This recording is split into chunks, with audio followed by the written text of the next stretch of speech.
વડોદરાનો અવાજ ન્યૂઝમાં આપનું સ્વાગત છે। સમાચારમાં વાત કરીએ તો વારસિયા તિવારીની ચાલીની બાજુમાં સંત કવર કોલોનીમાં રહેતા નરેશભાઈ વાઘુમલભાઈ વાઘવાણી માંડવી ગેટની બાજુમાં દુકાન ચલાવે છે।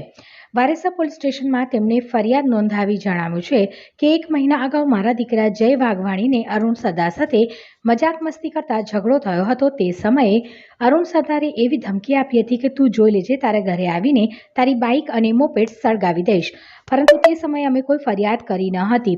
ગત તારીખ 23મીએ અમે રાત્રે ઘરે સૂઈ ગયા હતા। રાત્રે 3:30 વાગ્યે અમારા પડોશી હરેશભાઈએ ઘરે આવી જોરથી દરવાજો ખખડાવી બૂમો પાડી અમને ઉઠાડીને કહ્યું હતું કે તમારી બાઇક અને મોપેડ સળગે છે, જેથી અમે તરત ઘરની બહાર દોડી આવ્યા હતા।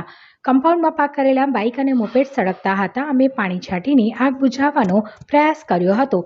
તે દરમિયાન દાઝી જવાથી અમને ડાબા હાથે અને પગે ઈજા થઈ હતી। મારા દીકરાએ ફાયર બ્રિગેડને કોલ કર્યો હતો અને ફાયર બ્રિગેડની ટીમે આવીને આગ બુઝાવી હતી।